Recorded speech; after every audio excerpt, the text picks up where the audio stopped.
એટલે મેં એક જગ્યાએ આ કવિતા શરૂ કરી, મોજમાં રહેવું મોજમાં રહેવું. તો એક ભાઈ ઊભા છે હાથમાં કોઈ, મને કે મોજમાં છે ચાલુ રાખો.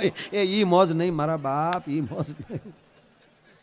મોજ માણહાય નહીં, મોજ જે કુળમાં જન્મા છો એ નહીં. હું કોણ છું, મારો બાપ કોણ, મારે કોની ભેગું બેહાય, કોની નજીક હોવ તો હું હારો લાગુ, મારા પગલા કેવા પડવા જોઈએ. ગામની અંદર નીકળો તો એ મારું વાતાવરણ કેવું હોવું જોઈએ, અને મારે પગલા કોની હારે મંડાય. આપણામાં ભલે કાંઈ ન હોય, હારા માણસને હારે રહો ને તોય આબરૂ વચ્ચે. આ મીંડામાં કાંઈ છે પણ એકડા વાહે લાગી જાય તો એકડાની કેટલી કિંમત વધે. એક એકડો હોય ને વાહે મીંડું મૂકો તો 10 થઈ જાય, બીજું મીંડું એક વધે તો ડાયરેક્ટ હો. એક મીંડું વાહ વધે ડાયરેક્ટ 1000, પાછું એક જ મીંડું વધે તો ડાયરેક્ટ 10,000, પાછું એક મીંડું ડાયરેક્ટ લાખ, 10 લાખ ને વાહ બીજું મીંડું આવતા તો 1 કરોડ. મીંડાની વેલ્યુ વધવા મળે.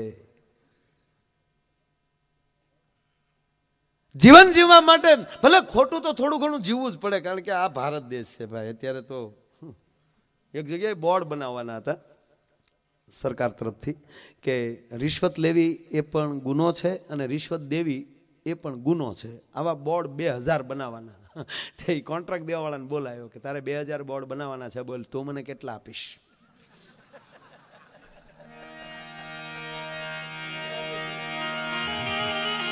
બોર્ડ બન્યા પહેલા જ પાયામાં આવું મુહૂર્ત થઈ જાય સાહેબ. બીજાનું ના પીતા હોય મને ન ગમે એવું ન માનતા ભાઈ, મને ગમે છે. અમુકના મોઢે ગંધ સારી લાગે, મજા આવે, મને બહુ ગમે. હા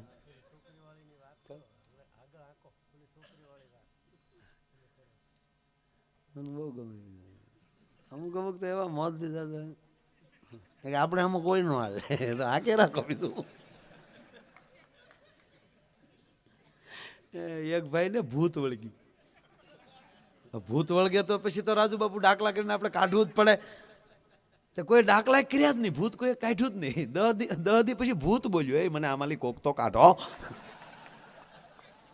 તે ગામના કીધું તને શું વાંધો છે, તાકે 10 દી થાય ખાધું જ નથી, મારે કેટલાક ઘૂંટડા પીવા.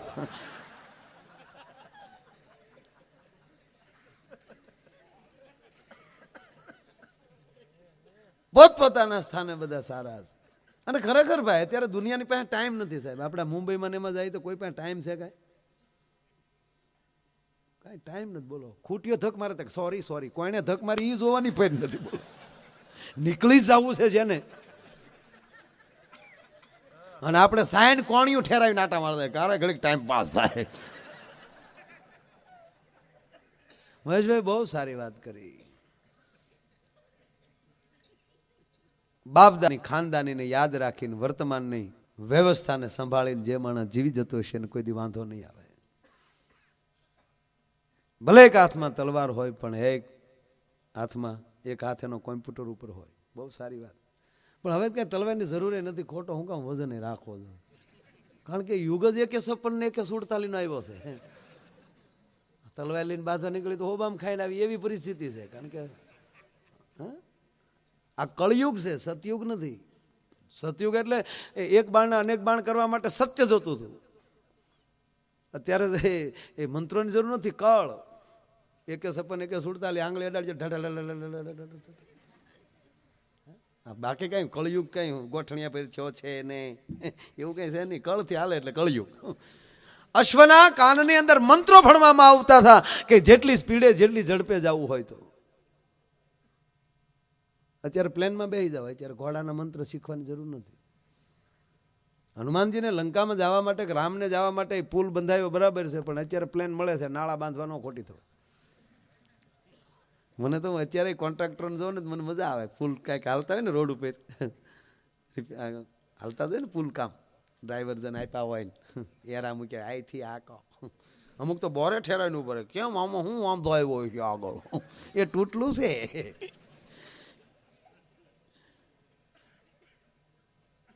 એટલે કોન્ટ્રાક્ટરને જોઉં ને તો મને એની અંદર રામ દેખાય. બોલો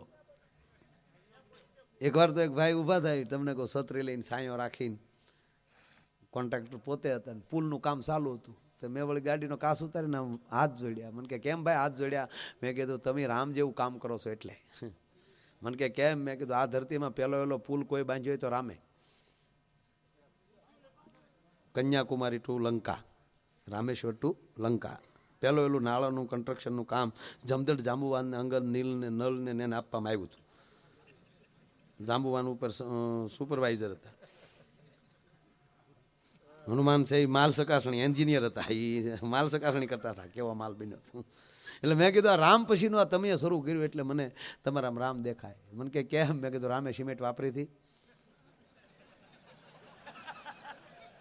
આ તમે થોડી ઘણી વાપરો એ સારું કહેવાય ભાઈ. ગજબ છો માણસો, ગજબ. એટલે એમાંય તમે જોવા અત્યારના આજે બાળકો છે, આ બાળકોને જોઈએ આપણે. ખરેખર એક સાહેબે પ્રશ્ન કર્યો એક છોકરાને કે આ લાઇટ વહી જાય કોણ બંધ કરે છે? આ લાઇટ જે વહી જાય એ બંધ કોણ કરે? એટલે સાચો જવાબ તો એ છે ને કે જે બીના કર્મચારી લાઇન ફોલ્ડમાં હોય અથવા તો લાઇન રિપેરિંગ કરવી હોય તો એ લાઇન બંધ કરે. 66 કેવી હોય જે આજુબાજુમાં સબસ્ટેશન લાગુ પડતું હોય એ બંધ કરે. સાચો જવાબ એ. પણ આ છોકરાને કીધું કે બોલ આ લાઇટ કોણ બંધ કરે? તો ઓલો કે મારા મામા. કે તારા મામા જીએબીમાં નોકરી કરે? તાક ના રે ના. તાક તો તાકે લાઇટ જાય ત્યારે મારા બાપા એમ કે મારે હાળે કાઢી હો.